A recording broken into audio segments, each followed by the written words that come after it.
हो ग्रंथ करण को यादे समाज सब पावे निज पद मिथ्या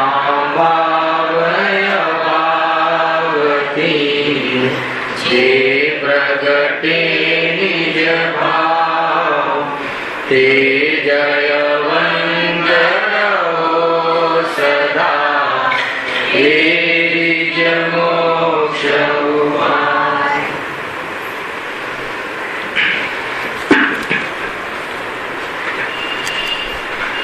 श्री मोक्ष मार्ग प्रकाशक ग्रंथ से बीजा अधिकार पर स्वाध्याय આપણે ચાલી રહ્યો છે। વાત ચારિત્ર્યની છે, સ્થિરતાની છે, વિતરાગતાની છે। સ્વરૂપમાં ઠરવું એનું નામ ચારિત્ર્ય છે। જેમ જેમ સ્થિરતા વધે છે એમ પરિણતિમાં સુખ વધે છે અને સંપૂર્ણ સ્થિર થઈ જતા આત્મા પૂર્ણ સુખી અર્થાત અનંત સુખને પ્રાપ્ત થઈ જાય છે। આજના ગુરુદેવના પ્રવચનમાં એક મહત્વપૂર્ણ વાત આવી કે જ્ઞાની ધર્માત્મા અરક્ષાના ભયને વેદતો નથી। કેમ વેદતું નથી? મૂળ વાત તો ત્યાંથી લીધી, શ્રદ્ધાના સ્તર પર વાત ચાલે છે ત્યાં, અને આપણે અહીંયા ચારિત્રના સ્તર પર વાત ચાલે છે। રાગનો સ્વભાવમાં અભાવ છે અને સ્વભાવનો વિભાવમાં અભાવ છે। કોને કોને કાંતિભાઈ?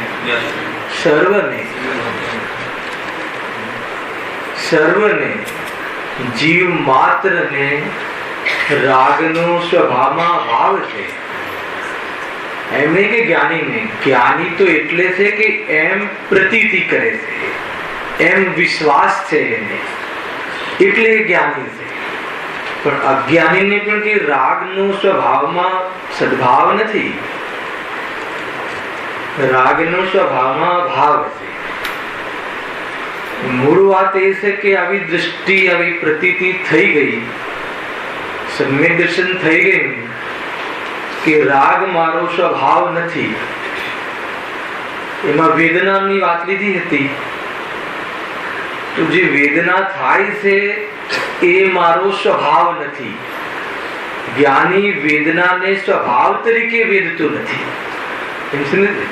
રાગ આદિ એની વેદના આદિ જે પણ હોય એ સ્વભાવ નથી। એનો શું અર્થ? ભાવાસન થવું જોઈએ ને। રાગનો સ્વભાવમાં ભાવ છે, સ્વભાવમાં આત્માની પર્યાયમાં થતો રાગ આત્માનો સ્વભાવ નથી। એમાં શું ભાવ પાસવું જોઈએ કે આ અભાવ થવાનો જ છે, જે આત્માની ચીજ નથી એ જતી રહેવાની છે। મૂળ વાત એ છે, ટકવાનો નથી, છે ખરું પણ આનો અભાવ થવાનો છે।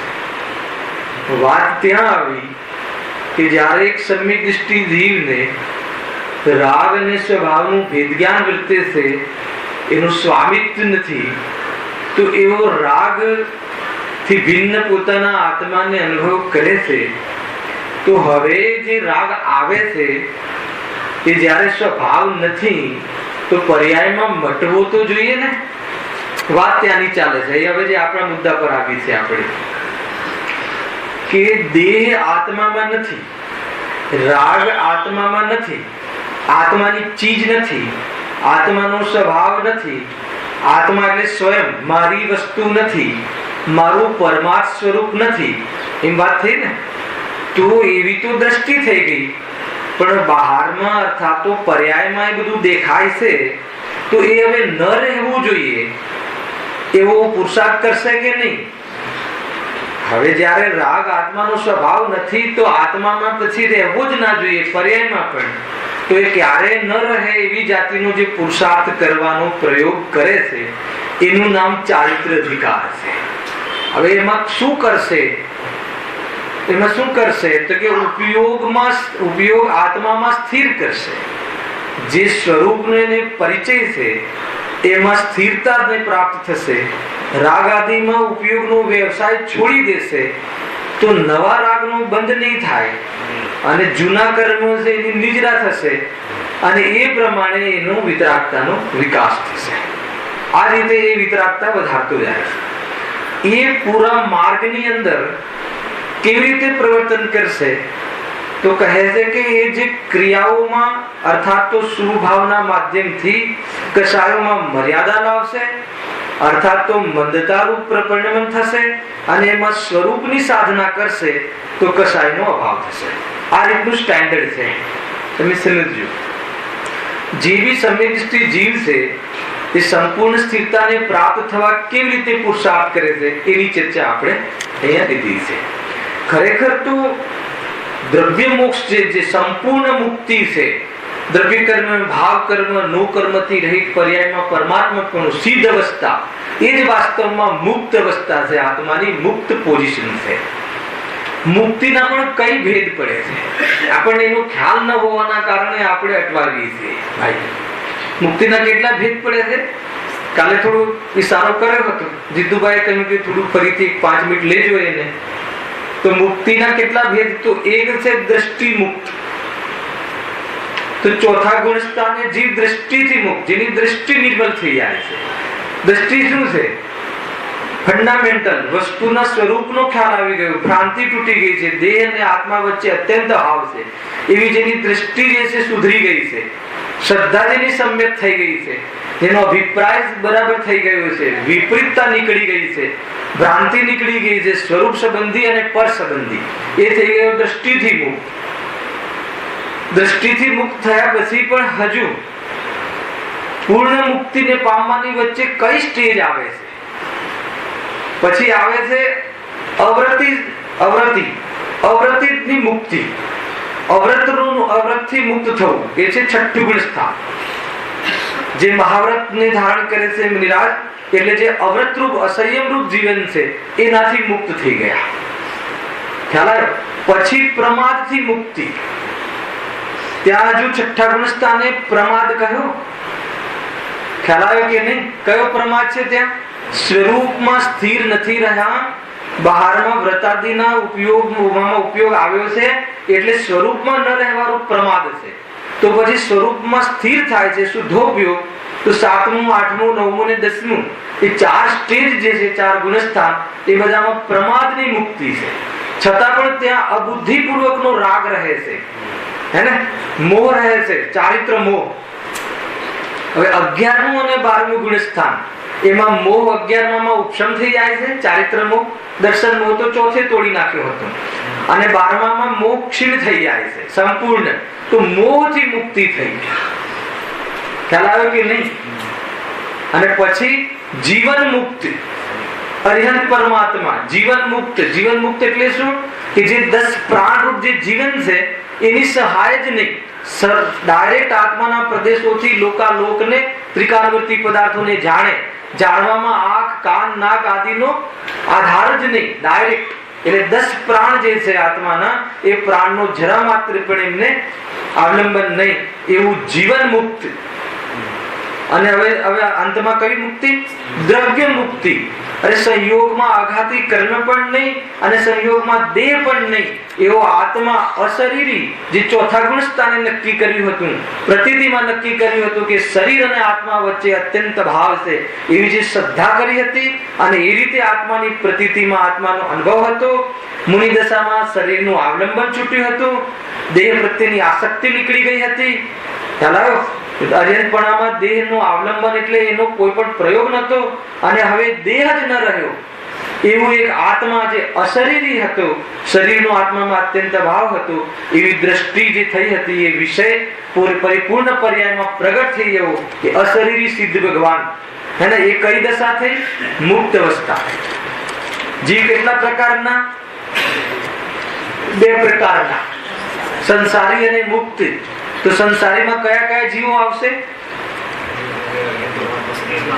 बताओ હે એકેન્દ્રિયથી લઈને અર્હંત સુધી 14મા ગુણસ્થાન સુધીના બધા જ સંસારી અને અહીંયા ગુરુદેવ ચોથા ગુણસ્થાનેથી મુક્ત કહે છે એ દ્રષ્ટિ મુક્તિની વાત છે એટલે આ કન્સેપ્ટ ખ્યાલ હોવો જોઈએ સંપૂર્ણ મુક્ત તો સિદ્ધ અવસ્થા દ્રવ્ય કર્મની ભાવ કર્મની 8 કર્મનો ભાવ થઈ ગયો 148 પ્રકૃતિનો ભાવ થઈ ગયો મોહ રાગ દ્વેષ રૂપી ભાવ કર્મ આત્માના જે અશુદ્ધ ભાવ હતા એનો અભાવ થઈ ગયો નો કર્મ સંયોગમાં જે શરીર હતું એનો અભાવ થઈ ગયો તો પ્રત્યુષો એની સામે પરિપૂર્ણ પરમાત્મા આનંદ ગુણની અનંતા પર્યાયમાં પ્રગટ થઈ ગઈ અવ્યબાદ સુખ આદિ પ્રગટ થઈ ગયું તો એ આત્માની અંતિમ સ્થિતિ એના પછી કૃત્ય એના પછી કોઈ કરવાનું બાકી ન રહ્યું એ વાસ્તવમાં આત્માની સંપૂર્ણ શુદ્ધ અવસ્થા છે તો હવે કયા સ્ટેજ પર વાત ચાલે છે એ આપણે શ્રોતાએ અને વક્તાની જવાબદારી છે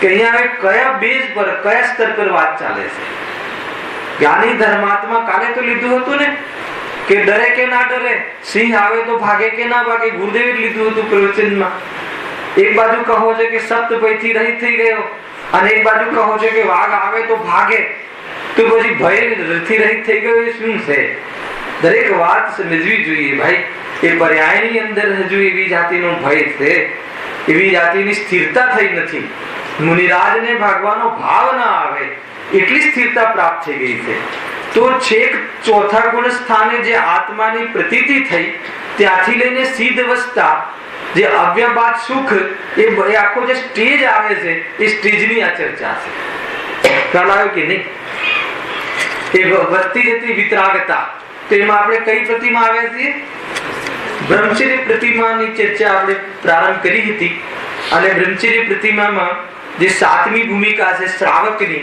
ગ્રસ્ત જીવનમાં એ લેવલની વિતરાગતા થઈ ગઈ છે કે હવે એને ભોગ આદિના પરિણામમાં જે સ્વસ્ત્રીનો પરિણામનો ત્યાગ થઈ જાય છે અને એ ત્યાગ થઈ ગયા પછી શું થાય છે તો એનો વિસ્તાર થતો નથી એનો વિસ્તાર નથી થતો કુટુંબનો વિકાસ અટકી જાય છે પોતાના કુટુંબીજનો પુત્ર પુત્રી આદિના લગ્ન વિવાહ આદિના વ્યવહારોમાં એ સંબંધી જવાનો ભાવ તૂટી જાય છે આ શું થઈ ગયું શુભ વિકલ્પ અને એ સંબંધી ન જવા સંબંધી પ્રવૃત્તિ અને એ સંબંધી શુભ ભાવ ન જવા સંબંધી શુભ ભાવ એ વિકલ્પ પાપોથી નિવૃત્ત થવાનો શુભ ભાવ અને અંતરંગમાં વિતરાગતા વધી છે એટલું સ્ટેજ વધ્યું છે વિતરાગતાની સ્થિતિ વધી છે એને બ્રહ્મચર્ય પ્રતિમા કહે છે એની ચર્ચા કાલે કરી હતી તો એ બ્રહ્મચર્ય અર્થાત તો આત્મામાં વિશેષ ચરવાની પદ્ધતિ એને પ્રાપ્ત થઈ છે એક પ્રકારથી તેજીથી સાધુ બનવાની તૈયારીઓ ધમ ધુકાટ ચાલી રહી છે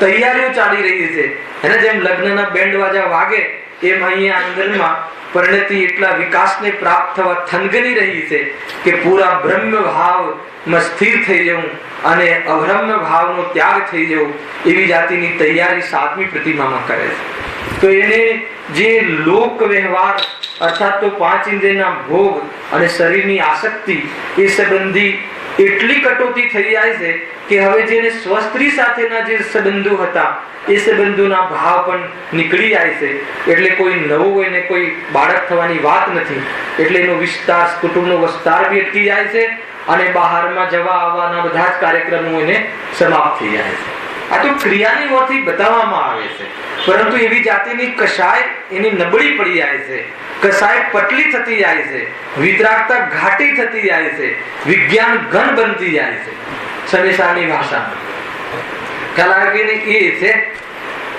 કાલે પણ બતાવ્યું હતું કે આ ભૂમિકામાં અગર જે પોતાના બાળકોના વિવાહ આદિની જો અનુમોદનાનો ભાવ તૂટી જતો હોય તો સાધુ અવસ્થામાં કોઈની કુંડલીઓ જોવી કે કોઈ બે શેઠિયાઓના વચ્ચે સંબંધ કરાવો હે ને દીકરા દીકરીઓનો એ અવસ્થામાં તો કેવી રીતે સંભવે નવીનભાઈ ખ્યાલ આવે છે કે નહીં આ તો ગ્રસ્ત જીવનમાં આ ભૂમિકા આવી જાય 7મી ભૂમિકા તો એ ભૂમિકામાં એ ભાવ જ નથી રહેતો પોતાના બાળકોના લગ્ન અને વિવાહની વિવાહ સંબંધી ચર્ચાનો ભાવ નથી આવતો તો શું થયું આ ખ્યાલ સંબંધ ઘટી ગયા સંબંધો મટી ગયા દીકરો દીકરી પત્ની પતિ એ કોઈ સંસાર નથી તમે સમજ્યું સંસાર તો એની જોડે સંબંધ રાખવો એનું નામ સંસાર છે એની જોડે પોતાનું માનવું એ અનંત સંસાર છે, અને પોતાનું માનવું એ તૂટી ગયા પછી બી લક્ષ્ય રહેવું એ અલ્પ સંસાર છે. અને એ અલ્પ સંસારે જે અલ્પ કષાયોનો પણ અભાવ કરતો સમ્યક દ્રષ્ટિ જીવ સંપૂર્ણ સંબંધ જે છે જ નહીં, સૃષ્ટિમાં એક દ્રવ્ય અને બીજા દ્રવ્ય સાથે કોઈ સંબંધ છે જ નહીં. તારી ભ્રાંતિના કારણે સંબંધો તે ઉભા કર્યા હતા, અને ભ્રાંતિ મટ્યા પછી સંસ્કારવશ તારા જે રાગમાં સંબંધો રહ્યા હતા એ સંબંધો રાગના સંબંધો તૂટી જવાથી સંપૂર્ણ વિતરાગ થઈને અવ્યાબાદ કાળ સુધી સાદી અનંત કાળ સુખનો ભોગ કરે, એનું નામ વાસ્તવમાં મુક્ત રસ્તા છે. આ રીતની આખી ત્યાં સુધી પહોંચવું છે. દરેક પ્રતિમા ત્યાં લઈ જાય છે. ક્યાં લઈ જાય છે? વિતરાગતા. આ વિકાસ થાય છે, આ વધે છે. ક્યાં વધ્યો આ જીવ? બહારમાં ઘટ્યો. બહારમાં તો કટઓફ કરે છે, એને બહારમાં તો વેપાર કટઓફ કરશે. હવે આગળ જઈને કેટલા બધા કટઓફ કરશે. આ બધા ઘરના સંબંધો કટઓફ. તો ઘરમાં એ બધા સંબંધો કટ કરે તો ઘરમાં પછી શું થઈ ગયું? એ મહેમાન થઈ ગયું, એક આમંત્રિત વ્યક્તિ તરીકે રહે છે ઘરની અંદર. ધીરે ધીરે આપણને આ વાત જસતી નથી કે કેવી રીતે સંભવ છે. અરે જ્યારે ભગવાન જે અનંત અનંત તીર્થંકરો આટલી સાહેબીને છોડી, સાહેબી છોડી એટલે શું? એનો રાગ છૂટ્યો, દ્રષ્ટિ છૂટી, રાગ છૂટ્યો. રાગ છૂટ્યો એટલે બહારમાં એવી જાતિના સંબંધો ન રહ્યા, એના રાગનો ત્યાગ થયો એટલે પ્રવૃત્તિ ન રહી. ત્યારે જઈ અને પરમાત્મા પદને પ્રાપ્ત થાય છે. ભાઈ ગજબની ચર્ચા છે. આ તો વિતરાગતાની વાત છે. જલ્દીથી જલ્દી આ વિતરાગતાને વેરવા જેવી વાત છે, નહીં તો કઈ ઠેકાણા નહીં પડે. ખ્યાલ આવે છે? પદ્મનંદી પંચવિસંતિકામાં આચાર્ય પદ્મનંદી કહે છે કે અનાદિ કાળથી આ જીવે પોતાના સ્વરૂપને ન જાણવાના કારણે અનંત ભાવતું ભટક્યો છે. હવે તને આ મોગો આ મનુષ્ય અવતાર મળ્યો છે કે જેમાં સિદ્ધની સ્થાપના થઈ શકે, એનું મંગલાચરણ થઈ શકે, સિદ્ધ બનવાનું એવો આ મોગો ભાવ મળ્યો છે, ધર્મ મળ્યો છે. ગુરુદેવના માધ્યમથી એના ખુલાસા થયા છે. તારું સ્વરૂપ પરમાત્મા સ્વરૂપ છે. અગર જો તું એની દ્રષ્ટિ નહીં કરે તો કહે છે કે આ અવતાર ફરી નહીં મળે. પરમાત્માના સ્વરૂપને પોતાના આત્માનું સ્વરૂપ, પરમાત્મા જેવું તારું આત્માનું સ્વરૂપ છે. અગર તું યત્નપૂર્વક, બુદ્ધિપૂર્વક અગર તું એ સમ્યક દર્શનને પ્રાપ્ત થઈ જા, બની શકે તો એમાં સ્થિર થઈ અને મુનિ દશા ગ્રહણ કરીને ઉપાસના કર. જો ન થઈ શકે તો ગ્રસ્ત દશામાં આ પ્રતિમાઓ વધારીને વિતરાગતા વધારતો તું એને આગળ વધે. એની ચર્ચા છે. જો તો એ જીવ કેવું જીવન જીવે છે? તો કે નવવાળ રૂપ જીવન જીવે છે, જે બ્રહ્મચર્યને પ્રાપ્ત થાય છે, જેને હવે એટલો ભાવ પણ નથી રહ્યો કે ઘરની અંદર એવા જે ફેમિલી સંબંધો છે, જે કૌટુંબિક સંબંધોમાં હવે રસ નથી રહ્યો, કેમ કે ખરેખર એક પરમાર્થ સંબંધ હતો નહીં. તો હવે એ બ્રહ્મચર્યના પાલન માટે, અર્થાત તો એની સ્થિરતાને વધારવા માટે, એવી સ્થિરતાનો સ્વાદ લેવા માટે એવી જાતિના શુભાવ કરે છે. કેવી જાતિના? નવવાળ રૂપ. કાલે અહીંયા સુધી કાલે આવ્યા હતા. એની સામાન્ય ચર્ચા કરીને સીધી આપણે 8મી प्रतिमा पर जैसूं. स्त्रियों के समागम में नहीं रहना, उन्हें राग विकार दृष्टि से नहीं देखना, અહીંયા સુધી આવ્યા હતા. उनसे परोक्ष में विकार में संभाषण पत्राचार आदि नहीं करना. એટલે એ સંબંધી કોઈ એને વિકલ્પ જ નથી રહેતો. સ્વપત્ની સાથેના પરિણામ તો તૂટી જ ગયા છે, પણ પોતાની માતા, બહેન, જે માતાનો પ્રેમ છે, જે બહેનનો પ્રેમ છે, એમાં પણ એ પ્રેમ અર્થાત તો એ રાગ, એમાં રાગ મંદ પડી જાય છે, પતલો પડી જાય છે.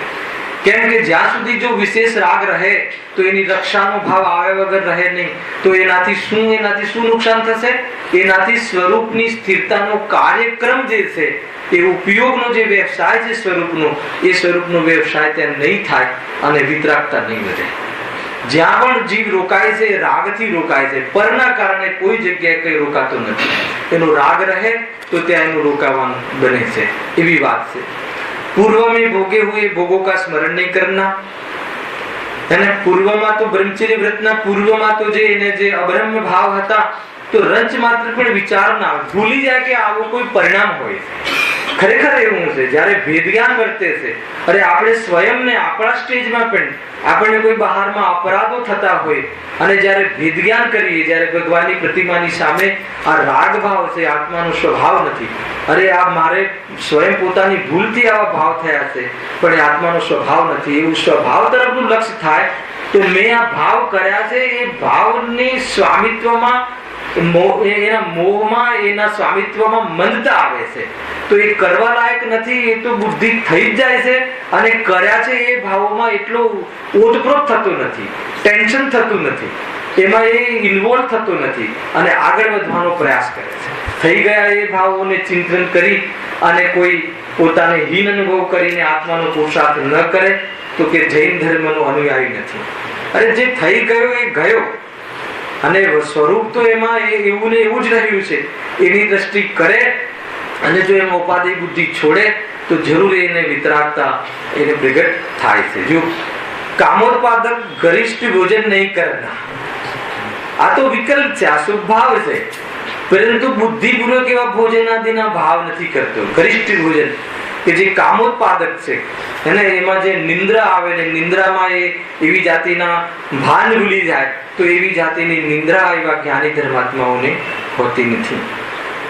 કામોત્પાદ સાજ શણગાર આદિ નહીં કરતા, એને બહારનો જે શરીરનો જે શણગાર છે, કામ ભોગ એમાં જે નિમિત્ત બને એવા શણગાર સ્વયં કરતો નથી અને કોઈના દ્વારા શણગાર થતો હોય, કોઈ કરતું હોય તો એનું અવલોકન કરતું નથી, એને એમાં રસ જ નથી, એને ડાયરેક્ટ આત્મા દેખાય છે એમ કહો તો ચાલે. શરીરથી ભિન્ન આત્મા પોતાનામાં અને પરદ્રવ્યમાં જોઈએ છે. બહારમાં પૂતગલના જે શણગાર છે, પૂતગલના જે કલાપ છે, મન વચન કાયાની જે ચેષ્ટાઓ છે, એનાથી ભિન્ન આત્માની જે જ્ઞાન ચેષ્ટા, જે જ્ઞાન શરીરને અનુભવ કરે છે, એટલા માટે એને બહારમાં એવી જાતિનો રસ પડતો નથી. ગજબની પ્રતિમા છે ભાઈ. જુઓ, શણગારની વાત છે, શરીરનો શણગાર જે છે, શણગારવાનો ભાવ જ નહીં, ત્યારે વિતરાગી મુદ્રા વગર શણગારની આપણી હોય છે. ભગવાનની મુદ્રા કેવી હોય છે, એક ચંદનનું ટપકું પણ શણગારમાં જતું રહે, એટલો પણ એને ત્યાં આપણી પ્રતિમા એવી જાતિની નથી હોતી, કેમ કે ભગવાનને એવી જાતિનો કોઈ સાક્ષાત સંબંધ જે સિમંદર ભગવાન છે એ પ્રમાણે શણગાર રહિત હોય છે. શરીરનો શણગાર પણ નહીં. કેમ નહીં? કેમ કે આત્મા સુંદર છે અને શરીર પણ પરમાણુ પણ પોતાના દ્રવ્ય ગુણ પર્યાયને પ્રાપ્ત સુંદર છે. કોઈ વસ્તુને શણગારવું પડે એવી વસ્તુનું સ્વરૂપ જ નથી. આ રહસ્યને જાણે છે, આ સત્યને જાણે છે. આ તો સત્યને જાણે છે, સત્યની પ્રતીતિ છે, હવે એ સત્યને પ્રૂવ કરે છે. આ એ પીરિયડ ચાલી રહ્યો છે. રાગ આત્મામાં છે નહીં, સ્વભાવમાં, તો હવે રાગ રહેવો નહીં જોઈએ એવી જાતિની પરિણતિને પ્રાપ્ત થાય છે, એવી ચર્ચા છે. જો સ્ત્રીઓ કે આસન, પલંગ, બિસ્તર આદि પર નહીં બેઠના, નહીં સોના. હવે આને શું ધર્મ સાથે સંબંધ છે? ખ્યાલ આવે કે નહીં? બ્રહ્મચર્ય સાથે શું સંબંધ છે? સ્ત્રી બ્રહ્મચર્ય હોય તો પુરુષના આસન પર ન બેસે, કે નિમિત્ત નૈમિત્તિક સંબંધ છે. એવા પરમાણુ સાથે નિમિત્ત નૈમિત્તિક સંબંધ છે. તો એ જાતિના ત્યાં એવા અત્યારે તો પૂતગલનું જે પરિણમન છે એ પર્યાય નષ્ટ થઈ ગયું હોય તો પણ એ પર્યાયને પકડી શકાય છે. એવી જાતિના પૂતગલનું પરિણમન છે ને એવી જાતિમાં જ્ઞાનમાં એવી જાતિની તાકાત છે. તો કહે છે કે એવો નિમિત્ત નૈમિત્તિક સંબંધ છે. જો कामोत्पक तथा गीत आदि नहीं सुनना और भूख से कुछ कम भोजन करना, तो प्रमाद વધે એવી જાતિનું જીવન નથી હોતું. બ્રહ્મચર્ય આત્માની સ્થિરતામાં જે હેતુ બને એની ચર્ચા છે ભાઈ. બહારની જે ક્રિયાઓ કે આ સ્વભાવ એ ચારિત્ર નથી, પરંતુ એ સ્વરૂપમાં, એ સ્વરૂપની સ્થિરતામાં હેતુ બને છે. ધ્યાન રાખવા જેવી છે કે જે બાહ્ય આચરણ ક્રિયારૂપ અને બાહ્ય આચરણ સ્વભાવ રૂપ એ અદ્ભી એ ધર્મ નથી. ક્રિયા અને સ્વભાવ એ ધર્મ નથી, પરંતુ જ્યાં આત્માની વિતરાગતા વધે છે તો એનું બાહ્ય જીવન કેવું હોય છે એની અહીંયા ચર્ચા છે. સમજો કે એ જે શુભ આચરણ છે એને શું કહેવાય છે? કયું ચારિત્ર કહેવાય છે? વ્યવહાર ચારિત્ર. કોને કહેવાય છે? કે જેને અંદરમાં નિશ્ચય પ્રગટ થયો હોય એને વ્યવહાર ચારિત્ર. એ જે વ્યવહાર ચારિત્ર છે એનું ફળ શું છે? બંધ છે. તમે સમજો, અને એક એવો જીવ છે કે આત્માની દ્રષ્ટિ જ નથી, અને આત્મા અને દેહનો વિભાગ જ ખબર નથી, સ્વપરનો વિભાગ જ નથી. એ જીવ પણ માની લો કે એ કોટીના આચરણ કરે છે, વ્રતાદિનું પાલન કરે છે, તો એને કયું ચારિત્ર કહેવાશે? બતાવો. મિથ્યા ચારિત્ર કહેવાશે. સમજો, આત્માની દ્રષ્ટિ વગર જે બાહ્ય આચરણ છે તો એને મિથ્યા ચારિત્ર કહેવાય. કેમ મિથ્યા ચારિત્ર? કેમ કે એ આચરણમાં એ કાંઈ ને કાંઈ કામના રાખે છે. જ્ઞાની ધર્માત્મા બાહ્ય આચરણના આધાર પર કોઈ કામના રાખતો નથી. ખ્યાલ આવે છે કે જેને આત્માની દ્રષ્ટિ નથી, એ ભગવાનની ભક્તિનો ભાવ કરે, સ્વાધ્યાયાદિના ભાવ કરે, એ જે આચરણ છે કયું આચરણ છે? ગજર છે, બહુ ભારે પડે ને કાંતિભાઈ. આત્માની દ્રષ્ટિ નથી, આત્માના ઉદ્દેશથી કરતો નથી, જે સમ્યક સન્મુખ પણ નથી, અને બહારમાં ભક્તિ આદિ કરે છે. શું કામ કરતો હશે? જેને વિતરાગતા ગમતી નથી, એને વિતરાગતાની ભક્તિ કેવી રીતે આવે?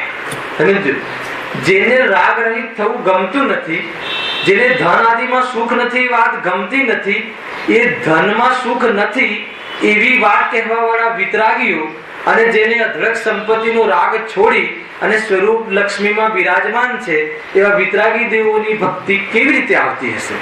મને સમજમાં નથી આવતું. ખ્યાલ આવે છે કે નહીં? છતાં ભક્તિ આદિ કરે છે, તો એ બધા ભાવ કેવા છે? મિથ્યા આચરણ છે. અને જેને સ્વરૂપના લક્ષ્ય માટે, આત્માની પ્રાપ્તિ માટે, આત્માને સમજવા માટે જો ભક્તિ એ ઉદ્દેશથી પણ કરતા નથી, તો એ બધી ભક્તિ એ કયું છે? મિથ્યા આચરણ છે.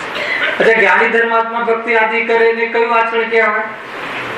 નિશ્ચય આચરણ કહેવાય કે વ્યવહાર આચરણ? તો વ્યવહાર આચરણ. અચ્છા, એનું વ્યવહાર આચરણ અને અજ્ઞાનીનું વ્યવહાર આચરણ, બંનેનું ફળ શું છે? બંનેનું ફળ તો બંધ છે. તમે સમજજો. તો પછી જ્ઞાનીનું જે વ્યવહાર આચરણ છે એમાં શું અંતર છે? જ્ઞાનીનું જે બાહ્યમાં વ્યવહાર આચરણ છે, વ્યવહાર આચરણ એટલે પાપમાં મંદતા છે, અને જે બહારમાં શુભભાવ છે તે આત્મ અનુભૂતિમાં હેતુ બને છે. પરંપરા મોક્ષનું કારણ જે કહ્યું ને, જ્ઞાની ધર્માત્માને બાહ્ય આચરણ પરંપરા મોક્ષનું કારણ છે, અને અજ્ઞાનીને બાહ્ય આચરણ પરંપરા સંસારનું કારણ છે. બંનેને બાહ્ય આચરણ છે, પણ એકને મોક્ષનું કારણ. કેમ કે જ્ઞાની ધર્માત્મા બાહ્યમાં નિવૃત્ત થઈ એનું શ્રેય નથી ચાહતો, એની ક્રેડિટ નથી ચાહતો, એમાં કોઈ કામના નથી, પરંતુ બહાર સ્વરૂપમાં રહેવાતું નથી. બહારમાં એવી ઉગ્ર કશાયો ન થાય તો કશાયોમાં મર્યાદા લાવી અને સ્વરૂપમાં જવાનો પુરુષાર્થ કરે છે.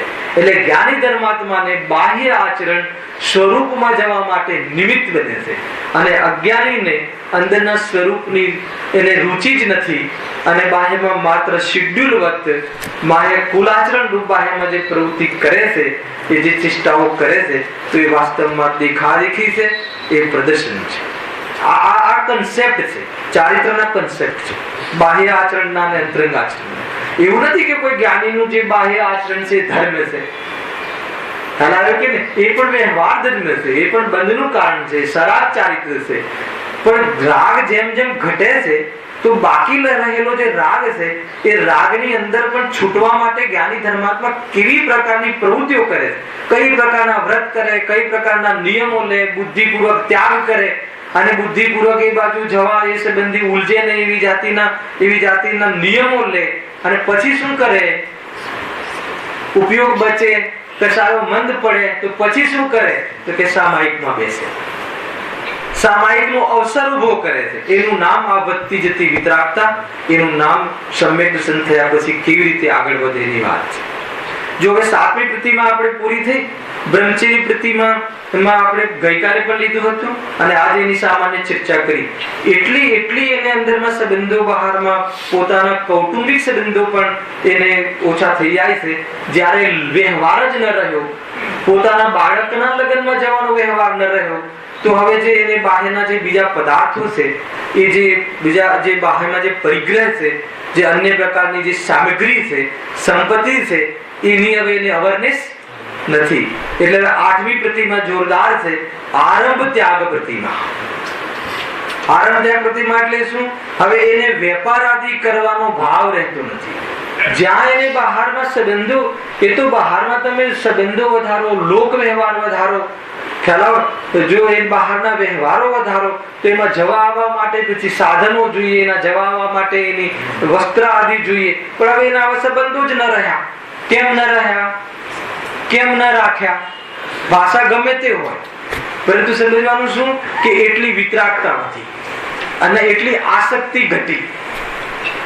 અને આ એ મિશ્ર દિશામાં આગળ ચાલે છે. કેવી રીતે ગ્રસ્ત દિશામાં આગળ વધે છે? અને સમ્યક દર્શન, માત્ર સમ્યક દર્શન એ આત્માનો ઉદ્દેશ નથી. સમ્યક દર્શન એ તો આત્મામાં મોક્ષ માર્ગની સૌથી નીચલી અવસ્થા છે.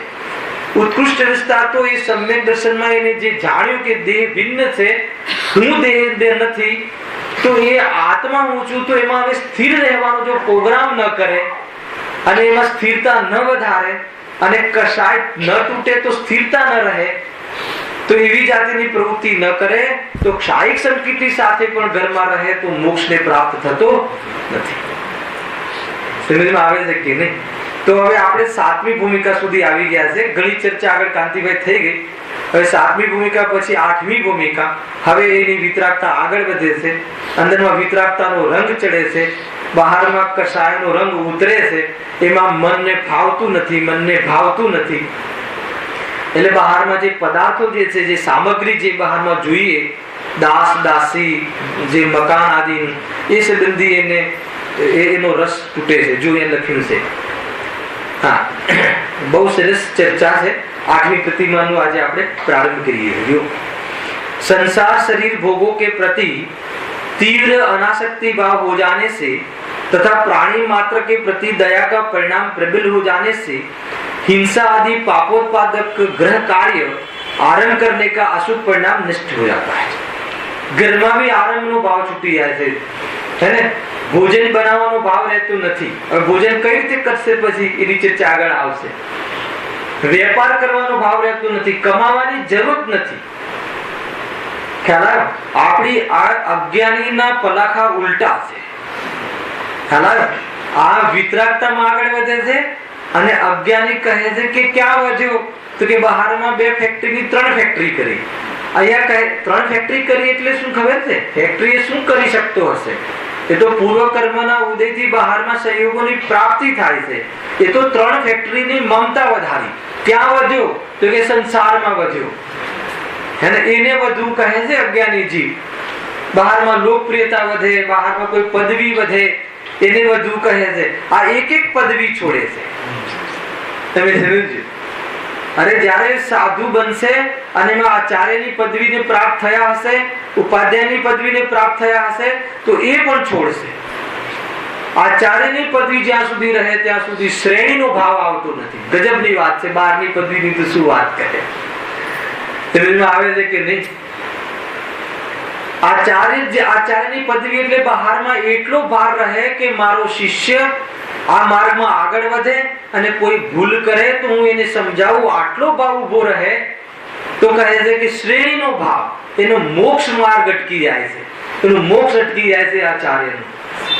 ગજબની વાત છે. તો એના પછીની નીચેની ભૂમિકામાં હું દુનિયાને સુધારી દઉં, હું દીકરાઓને બરાબર કામે લગાડી દઉં, હું શરીરને બરાબર સરખું રાખું, એવી જાતિની જે બહારમાં ભ્રાંતિઓ છે, તો એ સંસારમાં ઘેરાયેલો છે. ખરેખર એ તો મોક્ષની વિરોધ દિશામાં આગળ વધે છે, મોક્ષથી દૂર થાય છે. ખ્યાલ આવે કે નહીં? સમજવા જેવી વાત છે ભાઈ. વસ્તુનું સ્વરૂપ સમજવા જેવું નથી. જો હવે ક્યાં આવ્યો કે હવે જ્યારે એને બ્રહ્મ સ્વરૂપ બ્રહ્મચર્ય વ્રત પ્રતિમામાં આવી ગયો, એને બહારના ટોટલ સંબંધો ખતમ થઈ ગયા, લોક વ્યવહાર એનો સીમિત થઈ ગયો. ક્યાં રહે છે અત્યારે? હજુ ઘરમાં રહે છે. ઘરમાં બહાર નથી, હજી ઘર છોડ્યું નથી. ઘરમાં રહેતા આટલી કશાયનો ત્યાગ થઈ શકે છે. ઘરમાં રહીને કેટલા લેવલની કશાય મટી શકે છે એની ચર્ચા છે. પછી એક લિમિટ આવી જશે કે આ લિમિટ થી પછી વધારે કશાયનો અભાવ, ઘરનો રાગ રહે ત્યાં સુધી નથી થતો. પછી ઘરની બહાર પછી 11મી પ્રતિમા આવશે.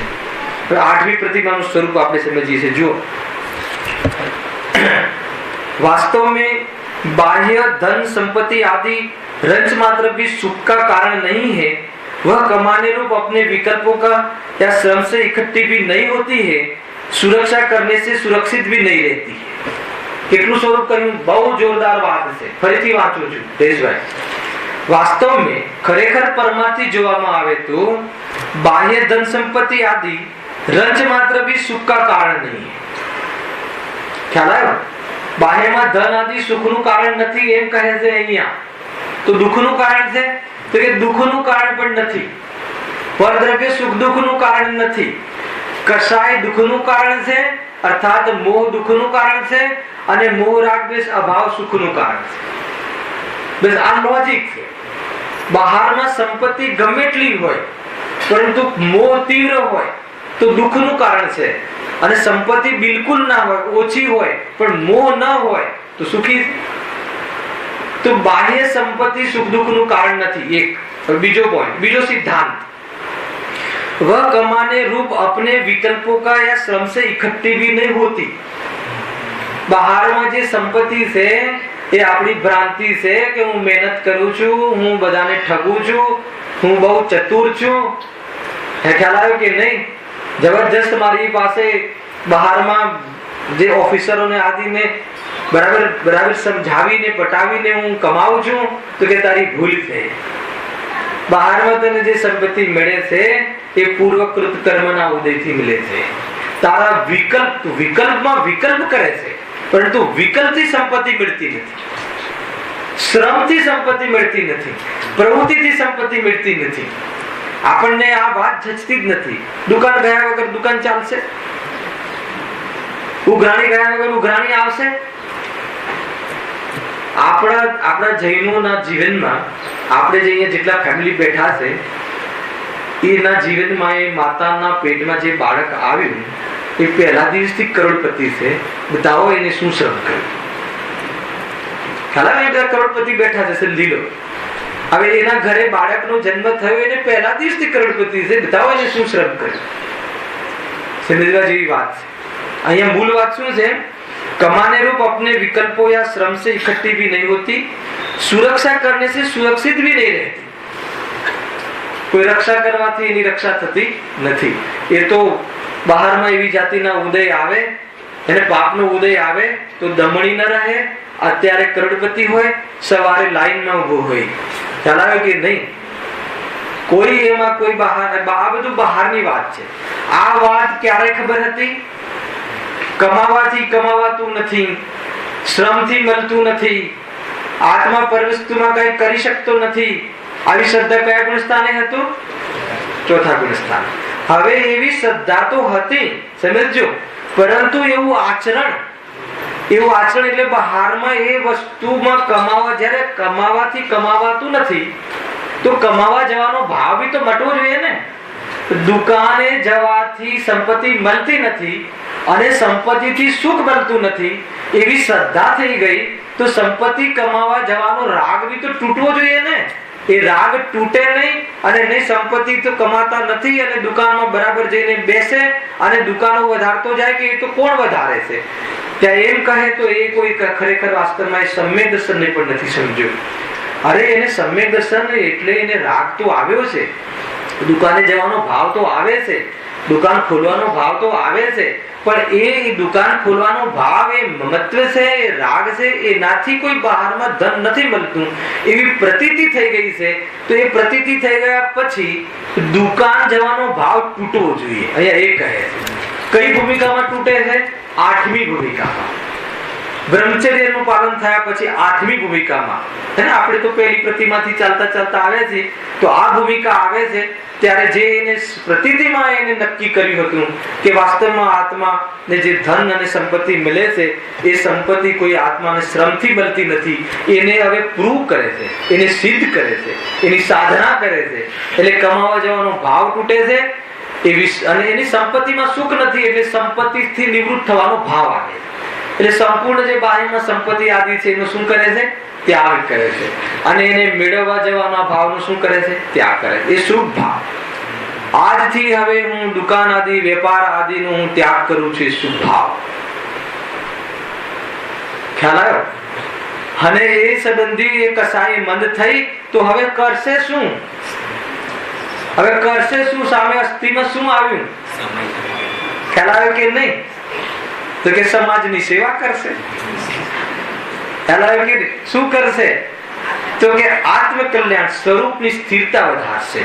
અંદરમાં સ્થિરતા વધારશે એટલે શું? સામાયિકના કાલ વધારશે, આત્મ તત્વના ચિંતન વધારશે, જ્ઞાની ધર્માત્માઓના સંયોગમાં રહેશે.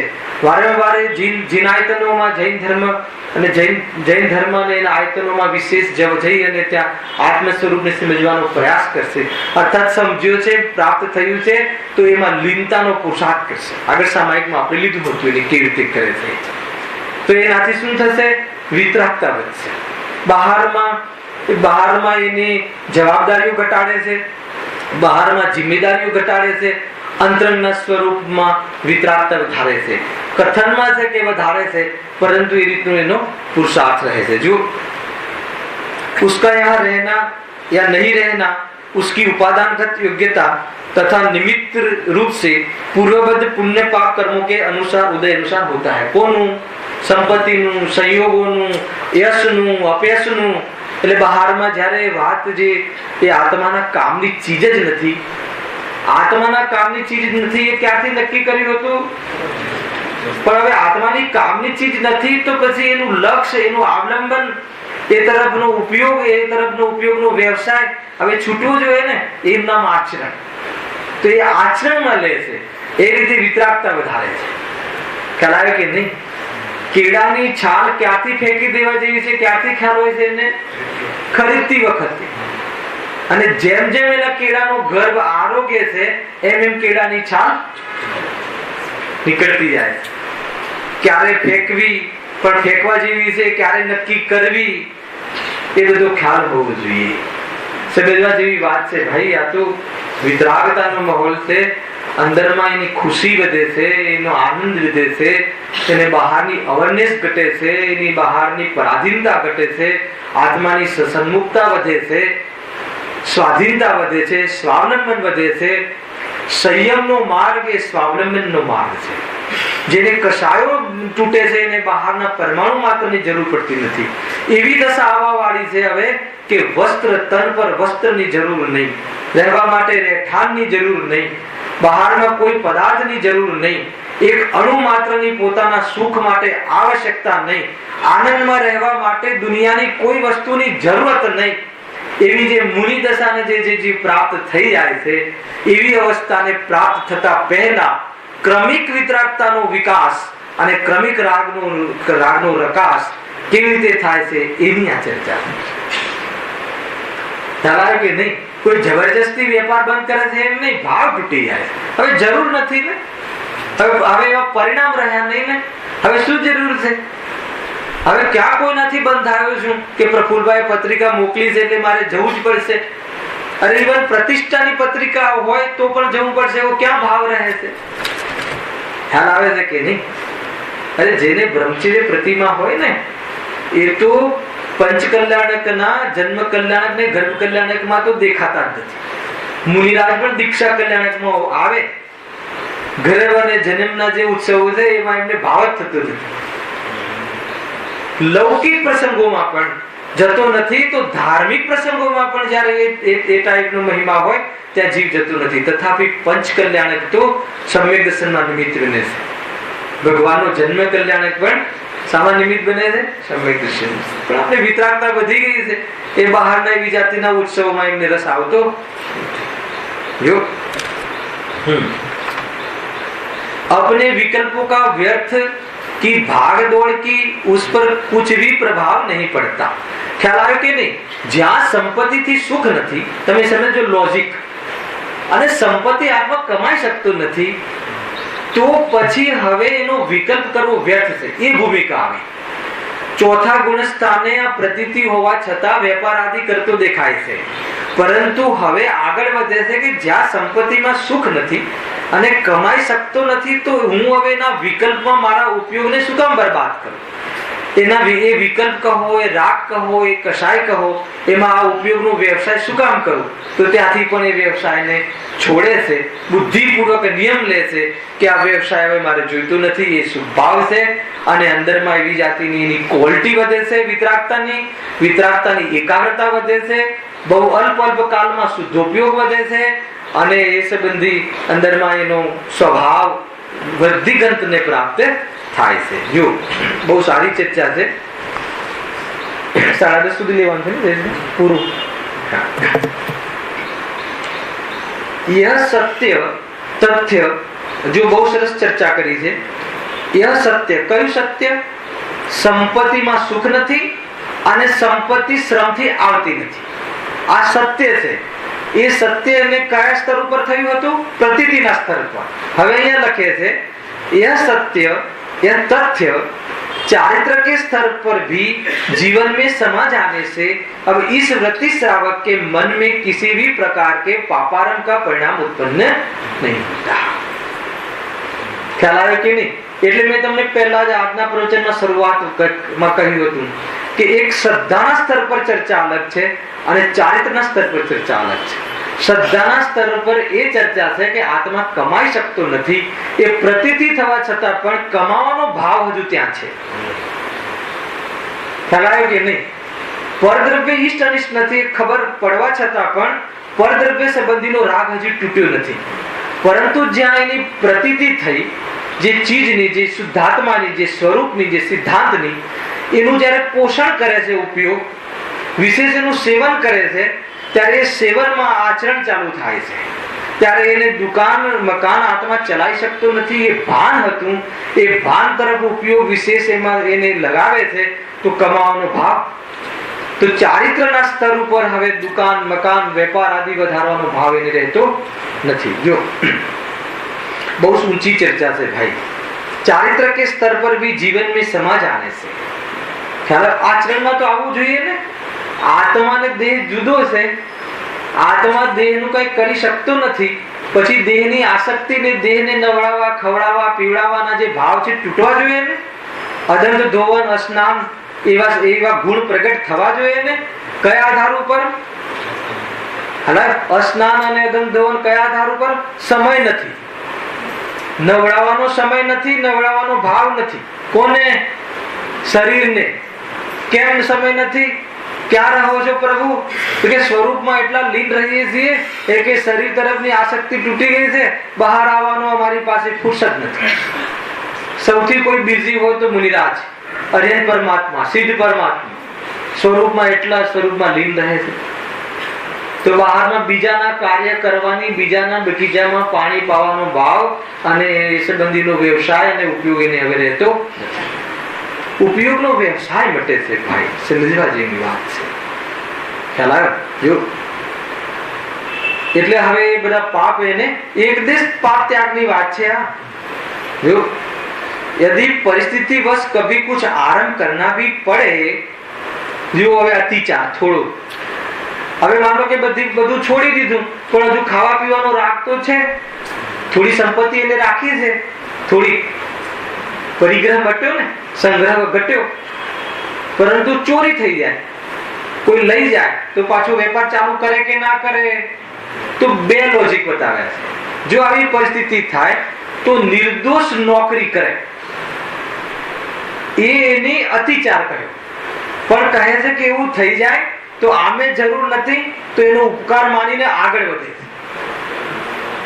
શું લોજિક છે? શું મતલબ કે માનો કે કોઈ થોડીક સંપત્તિ રાખી હોય, 2-5 લાખ રૂપિયા રાખ્યા હોય કે ભાઈ આટલાથી આપણું જીવન નીકળી જશે, વ્યાજમાં ચાલે ત્યાં સુધી વ્યાજ ઘટી જાય તો મૂડી, પછી શું થશે એની ચિંતા નહીં. ખ્યાલ આવ્યો કે નહીં? 7 પેઢીનું ન ખૂટે એવા જીવો અહીંયા બેઠા છે તો પણ હંમેશા ચિંતાગ્રસ્ત રહે છે કે કાલે શું થશે. ગજબ છે રાગનું સ્વરૂપ.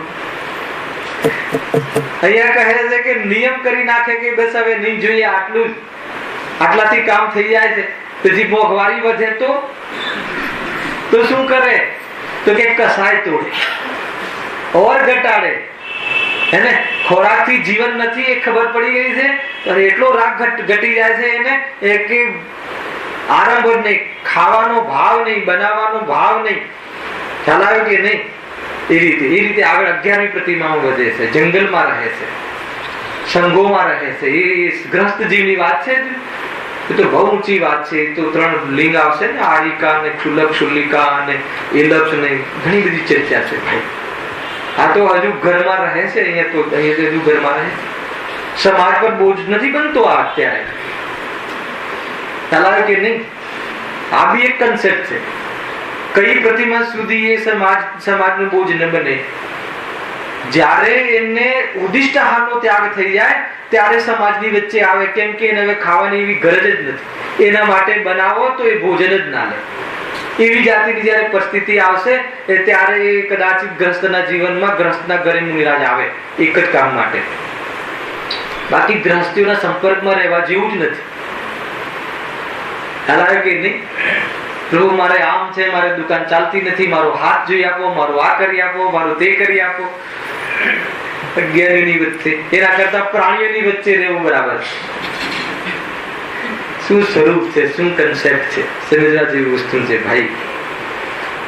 यह व्रती श्रावक धन कमाने के कारणभूत व्यापार आदि का तो सर्वथा त्याग ही कर देता है. अपने संचित धन में से अपनी आवश्यकता अनुसार कुछ धन को अपने पास रख कर शेष को स्त्री पुत्र आदि परिवार कुटुंबी जनों में, धर्मायतनों में, दीन दुखियों में वितरित कर देता है. છે આવી તાકાત? હલાવે કે નહીં? કોની તાકાત? વિતરાગતાની તાકાત. મને જોઈતું નથી, મને અવેરનેસ નથી, મારે હવે કઈ વસ્તુ જરૂર નથી, તો આવશ્યકતા અનુસાર રાખે છે, બાકી આપી દે છે, ન્યાયથી આપી દે છે. થોડુંક ધર્માયતનમાં, થોડુંક કુટુંબમાં, થોડુંક અહીંયા. ક્રિયાની ઓરથી નહીં લેતા. અંદરમાં તાકાત છે ચૈતન્યની, વિતરાગતાની તાકાત છે. રાગ ઘટી ગયો છે, એના વગર આ વાત સંભવ નથી. કોઈ આવી પ્રવૃત્તિ કસાયની મુખ્યતાથી કરે, માન કસાયની મુખ્યતાથી કરે તો બહુ મોટો દોષ છે. માન કસાયની મુખ્યતાથી આવી પ્રવૃત્તિ કરે, આપી દઈએ ભાઈ આપણે 8મી પ્રતિમા વાળા, તો કે એ તો બહુ દોષ છે. અહીંયા કોઈ રેકોર્ડની વાત નથી, અહીંયા તો અંદરના પરિણામોની વાત છે. અંદરમાં એની પ્રાપ્ત અંદરની જે ભૂમિ એટલી નિર્મળ થઈ જાય છે કે બસ હવે સાધુ બનવાની એવી તૈયારી છે કે હવે મને રંચ માત્ર પણ બંધન ન જોઈએ. હવે હું એટલો પણ ન બંધાવું કે મને ભોજન માટે કોઈ બોલાવે.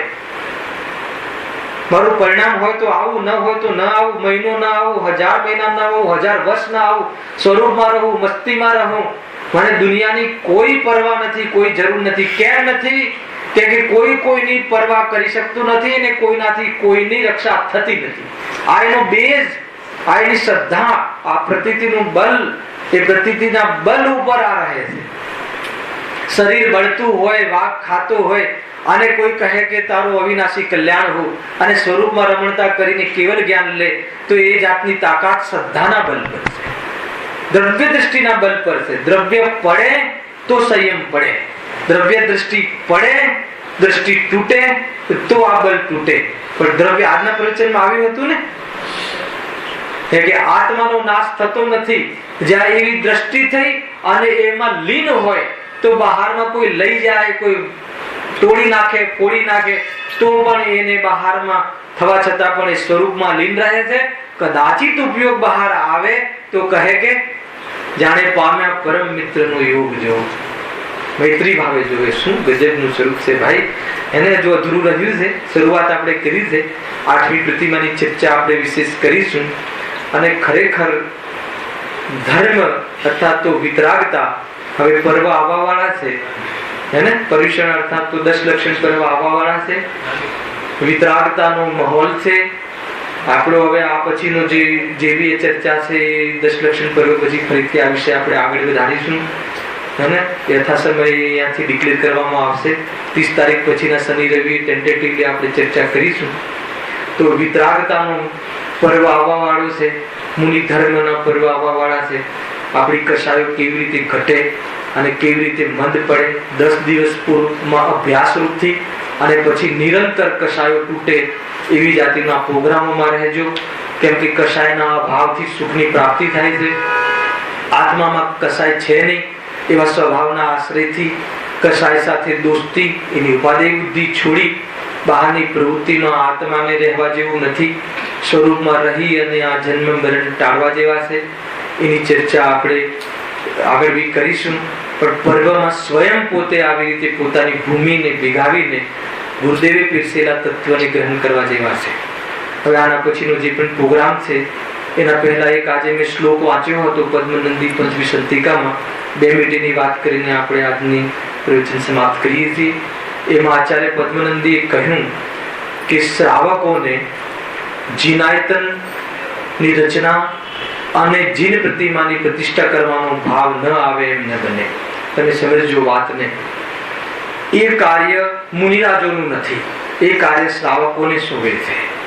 તો ત્યાં કહ્યું કે જ્યાં જીનાયતનો શ્રાવક જ્યાં વસે છે ત્યાં જીનાયતનો ખડા કરવા, જીન પ્રતિમાને પ્રતિષ્ઠિત કરવી, અર્થાત એમાં અનુકૂળતા આપવી.